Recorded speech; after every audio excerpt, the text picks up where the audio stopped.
Aloha, it's Dave Lawrence. How you doing? A big mahalo for tuning in. Today I am thrilled to welcome back my good buddy from one of Philly's greatest musical exports. We connected last year as he and the band did a New Year's gig in town they had just done. Now he's headed back for a trio of island dates starting June 17th in Honolulu, June 18th on Maui, June 19th on Kauai. They've had a strong connection to the islands for decades, where their soulful music maintains a significant audience to this day. It's a great pleasure to welcome an original member of this Philly phenomenon joining me on the phone in advance of their visit from the Stylistics, Airrion Love. Aloha and mahalo, my brother. Big hug and a high five. Aloha. What's up, my man? How's it going? It's going good. Thank you so much for asking. How's your world these days? Pretty good. Pretty good. Still here, which is always a blessing, Yeah, got to be grateful for that, no doubt. Since we spoke around the beginning of 2010, what's been going on in your life? Okay, we went to England. We did a 6-week tour in the UK. We did a thing in Singapore, which was like a quick trip, man. I wasn't there long enough. I think we were only in Singapore like 3 days. But I did manage to get there and touch base with some people that I lost contact with. So Singapore was a lot of fun. Airrion, when you play in a place like Singapore, what's the venue? Just describe the kind of place you were in. You know what? Sometimes it varies from time to time. We did a function for a corporation, and they had this huge, I wouldn't call it a hall because, I think they had like 4,000 people there. So, you don't get those kind of people in a hall, but it was kind of like a convention center. Right. It was turned into a big dinner, and they had like 4 dance floors and stuff, It was nice, real nice. Are those corporate gigs more and more? Because I talk to a lot of people who have had a long career like yourself in the music business, and it's a lucrative thing, it seems like. Are they more and more becoming a factor in life? You know what? They are there, but in some spotty cases. I think last year, we may have done like maybe 4 corporate gigs, which is, it doesn't take the place of the mainstream, like the concert and the theater type shows that we usually do, but we may get 1 extra each year as the years go along, which is a plus for us because that just establish another type of media that we can perform in. Right. They do a lot of those out here, man, so keep your people looking for opportunities to do a corporate thing in Hawaii. Yeah, that would be great, And I think I said in an email to you, each time we come to Hawaii, man, we can't seem to stay more than the time that we're performing. I think this time we may get in the afternoon of our first performance, and so that day will be off. But after that, we hit a spot, and then the next morning we're up early going to another spot, and then when we're done, it's time to go home, But I'm getting tired of that. I want to kind of like do our gigs and then just lay out in Hawaii for days, And probably wouldn't end up coming home, too, but maybe that's a good thing. I'm not doing that. Relocating here. Yeah. When you talk about that, and the thing about there are a handful of groups. I've been doing some reggae band interviews recently, Steel Pulse and stuff. And as you probably have figured out, reggae is just gigantic here. Unlike the mainland, they actually have commercial reggae stations in Hawaii. And so another thing that's big here in the community, as you probably know, is yourselves. There are certain kinds of bands. They transcend eras and formats, but they have certain things in common that make them popular in Hawaii. And I was curious, and I'll tell you some of the reasons that I've been noticing, but when and how did it hit you in your radar that, wow, they have a little bit of a connection to us here in Hawaii? When was it? Wow. You know what? What year was that? 1970-something. We came to Hawaii for a small hotel gig, and then that very next year we opened for Al Green in Honolulu. And from that point on, Hawaiians have been totally into the Stylistics music. And even though we haven't been coming like year after year, like it was in the 70s and early and late 70s, we do manage to get there like maybe every other year, which has picked up from where it was, a few years ago. But wow, man, Hawaii has always been, the Stylistics still at home, man, with our music, have always. And that was probably before you were born. It definitely was. See? But it was, I think it's a sense of, because I'm looking at a lot of different groups that have a lot of popularity here. There's something to do with songs that are very soulful, emotional, have big vocal arrangements, very melodic. A lyric that people can understand. Right, and relate to.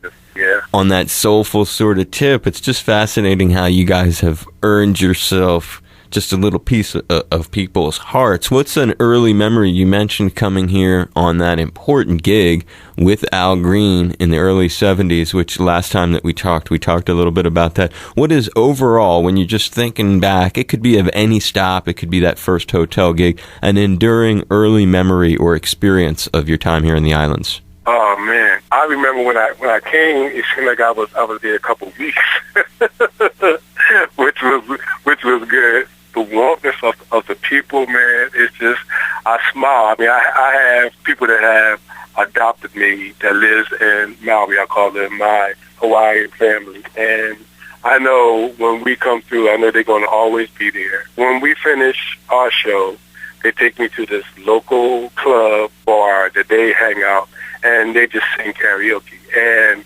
I have a blast. You hear me? I mean, whole family sings, from the mother to the aunts to the daughters. I mean, and they just totally entertained me. The last time we were there, I think last year, I hung out with them to 3 o'clock in the morning, and had to get up at 6 to go to the next show. But I had a blast. But it's things like that. When you meet people and you may be meeting them for the first time, you just gain a relationship where you're just family. You just become family, and that's the uniqueness of Hawaiian people, man. They're just so warm and loving, and if I had it my way, that's where I would end up my last stage in Hawaii. It's ironic that we're both from the Philly area, and then, the way you describe it here, I guess it does seem like a place that we can feel at home because it connects with the city of brotherly love vibe, yeah? Yeah. Do you feel that about Philly when you notice the other parts of the country? I mean, maybe you don't. Maybe it's just something I pick up. Well, you know what? It's funny. The area, the neighborhood that I live in now, I've been there for 30 years, right? And the neighborhood that I grew up in was in North Philly. And I was just telling somebody else maybe a couple weeks ago that I've been living at the same house for those number of years, and I know my neighbors next to me on both sides and maybe 2 houses away from me. But the other neighbors on the street I don't know, nor do I have a personal contact. Now, that wasn't the way it was when I was growing up in North Philly. Everybody knew everybody, which was kind of like a double-edged sword. I mean, people were in other people's business, but it was more like a family. Then when I was coming up, things have changed a lot there. People kind of like stay to themselves now. And even though Philly is still called the city of brotherly love, I don't feel the warmth that was there, years ago. Wow. So, yeah, I'm not feeling the same vibe there. Now, there may be some people from Philly that can totally disagree, with me, but, it's not the same when I was growing up. And I can kind of appreciate that. My folks live just a couple, miles south. And, it's changed there, too. It's a great appraisement. It's very honest. And I tend to agree it has changed. I guess I value having grown up there because when I was growing up, I learned a lot about tolerance, and people were intermingled racially in a way that when I moved to Boston, I never saw. And I lived there before I came here. And it just really hit me because of the way I was brought up was so different than what I was exposed to when I got to Boston. Then when I got to Hawaii, there's just such a spirit of embracing here. It sort of, I don't know, it reminded me more of how I had experienced my youth in Philly than my later years in Boston, if that explains. Yeah, and see, that's the same thing I get from Hawaii. I get the feeling that I got when I was younger. You meet people for the first time, man, and then you create a bond. I mean, it's just family. That's the only way, the correct way that I can put it. The people that I met, and like I have to use now because they are like my Hawaiian family, and we communicate all year long. now with internet the way it is too, that makes it a lot easier than 20 years ago. But, you know, it's like a love there, you know, and they come out just like my family may come out to a show when I'm performing in Philly. My Hawaiian family comes out when I'm performing there. Well, we're going to get you some Honolulu Ohana this time around, brother. Okay, for sure. On this trip, we got to get you some roots here on Oahu. Hey, well, I won't end up going back home, man. You know? Yeah, I could retire right there, you know. Oh, totally. And this would be, I would say, retire on this island because it's got more hustle and bustle to keep you moving. Okay. Yeah. I think I would still need that. When you think of the shows that you're going to be doing here in Hawaii, I know that the CD that you guys have been working on over the last several years is finally out and available to people. Is that going to be working its way into the show, and what's in store for people on the 3 island dates?